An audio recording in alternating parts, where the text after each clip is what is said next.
మాజీ మంత్రి పేర్ని నాని సంచలన ఆరోపణలు చేశారు. ఆర్థిక మంత్రి వియ్యంకుడు బియ్యం తరలిస్తున్నట్టు సమాచారం ఉందన్నారు.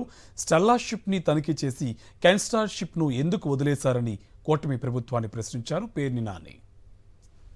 జిల్లా కలెక్టర్ గారిని కూడా అడుగుతున్నాను, మరి కెన్స్టార్ ఎందుకు చూడలేదు కలెక్టర్ గారు? దాన్ని కూడా ఇన్స్పెక్ట్ చేయాలి కదా.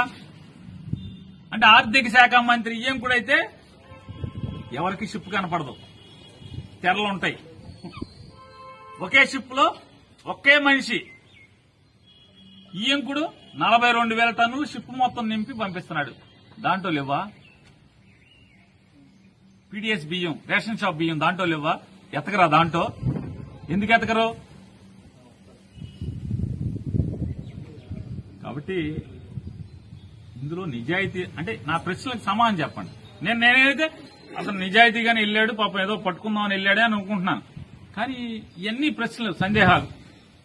షిప్ లోకి వెళ్లాలంటే పర్మిషన్ ఇవ్వాల్సిన వాళ్ళు ఇద్దరు ఆయనతో పాటే ఉన్నారు. ఇక వెళ్ళనివ్వడం ఎవడు? రాష్ట్ర ప్రభుత్వం, కేంద్ర ప్రభుత్వ అధికారి ఇద్దరు కలిసి ఇవ్వాలి. ఇద్దరు అక్కడే ఉన్నారు ఆయనతో పాటు షిప్ లో. మళ్ళీ ఎందుకు ఎవరు వెళ్ళనివ్వలేదు? కలెక్టర్ని ఎందుకు వెళ్ళనిచ్చారు? 2 కెన్స్టార్కి ఎందుకు వెళ్ళరు మీరు? స్టెల్లా దగ్గరికి స్టెల్లా చుట్టే రౌండ్ కొడతారు, షూటింగ్ ఎందుకు చేస్తారు? కెన్స్టార్కి కూడా వెళ్ళాలి కదా. చంద్రబాబు గారు వెళ్ళొద్దన్నాడా? సమాధానం చెప్పాలి, ఖచ్చితంగా చంద్రబాబు గారు చెప్పాలి. ఉప ముఖ్యమంత్రి గారు కూడా సమాధానం ఖచ్చితంగా చెప్పి తీరాల్సినటువంటి అవసరం. ఎందుకంటే మీరు ఎవరిని ఏమారుద్దాం అనుకుంటున్నారు? ఇది నిజాయితీ కూడినటువంటి మీ పర్యవేక్షణ, మీ రైడా, మీ పట్టుకునే ప్రయత్నమా, లేదా కేవలం ఏదో జరుగుతుంటే దాన్ని జగన్మోహన్ రెడ్డి గారికి బురద రాద్దామనే, విషం చిమ్ముదామనే? సమాధానం చెప్పాలి కదా. ఇందులో జగన్మోహన్ రెడ్డి గారికి ఏంటి సంబంధం? ఆయన ఎవరో చెప్తారు అరబిందో అనేది, అరబిందో వాటా. అసలు మీరు వెళ్ళింది ఎక్కడికి? Anchorage port. Anchorage port owner ఎవరు? రాష్ట్ర ప్రభుత్వం. మీరు వెళ్ళిందేమో యాంకరేజ్ పోర్ట్ లోంచి. యాంకరేజ్ పోర్ట్ ఎవరిది? అరబిందోలో వాటా. అరబిందో వాళ్ళకి వాటా ఉంది యాంకరేజ్ పోర్ట్ లో. పిచ్చి మాటలేంటి? ఎవరిని మోసం చేద్దామని? డీప్ సీ మన మామూలుగా మీరు వెళ్తే బెర్త్ మీదకి వచ్చేస్తుంది కదా. అరబిందోకి వాటా ఉన్న పోర్ట్ అయితే, కాకినాడ పోర్ట్ అయితే.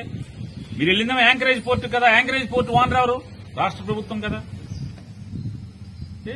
ఎందుకు ఇదంతా? ఈ ప్రశ్నలన్నింటి కూడా అర్థం కాని, ఎవరికి అర్థం కావు. ఇదో బ్రహ్మ పదార్థం. చెప్పాల్సింది చెప్పరు, సందేహాలు ఉంటాయి. ఆ రౌండ్ కొడతాం ఏంటి? ఎందుకు వెళ్తలేదు షిప్ లోకి? ఎందుకు వెళ్ళలేదు? పర్మిషన్ ఇచ్చే అధికారులు మీతోనే ఉన్నారు కదా. డిప్యూటీ సీఎం హోదాలో వెళ్ళకూడదండి ఆయన. డిప్యూటీ సీఎం హోదాలో వెళ్ళకూడదా? డిప్యూటీ సీఎం అయినా, సీఎం అయినా, ప్రధానమంత్రి అయినా ఇప్పుడు మీరు మర్చిపోయినట్టున్నారు. మీకు నాకు రాజ్యాంగం తెలియదు కానీ ఆయన రాజ్యాంగం పెద్దది, మళ్ళీ చిన్న సైజ్ అయితే కనపడదేమో అని పెద్ద పుస్తకం ముచ్చుకుని తిరుగుతాడు ఎప్పుడు. రాజ్యాంగం మేరకు, రూల్స్ మేరకు, రాజ్యాంగం ద్వారా ఏర్పడినటువంటి చట్టాల మేరకు, చట్టాల ద్వారా ఏర్పాటు చేసుకున్నటువంటి రూల్స్ మేరకు ఖచ్చితంగా ప్రధానమంత్రి గారు వచ్చినా, ముఖ్యమంత్రి గారు వచ్చినా, డిప్యూటీ సీఎం గారు వచ్చినా పర్మిషన్ ఇవ్వాల్సింది షిప్పులోకి, విదేశాలకు సంబంధించిన షిప్పులోకి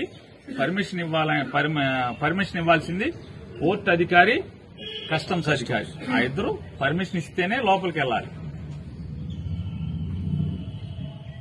2 షిప్లు బియ్యం ఉన్నాయని చెప్తున్నారు. మీ వాళ్ళు ఎవరన్నా చూసారు? ఆధారాలు ఉన్నాయి. నేను అంటున్నాను, వెళ్ళి చూడరా అని అడుగుతున్నాను. చూడరా అని అడుగుతున్నాను. మొత్తం ఎవరైతే 36 మంది స్టెల్లాలో ఎక్స్పోర్ట్ కోసం షిప్ తెచ్చుకున్నారో, స్టెల్లాని 36 మంది ఎక్స్పోర్టర్లు, ఆ 36 మంది మాట్లాడుతున్నారు కాకినాడలో. ఏమండి, మేము చిన్న వాళ్ళమండి, మా దగ్గరికి వచ్చి 35,000కి 3,000 ఎక్కిచ్చింది అక్కడ, మాది అదని ఇదని మా దాని గురించి మాట్లాడుతున్నారు. అసలు 42,000 షిప్ మొత్తం ఒకటే తీసుకెళ్తున్నాడు వాళ్ళ వియ్యంకుడు, ఆర్థిక శాఖ మంత్రి వియ్యంకుడు. ఆ షిప్ లోకి వెళ్లి చూడరా?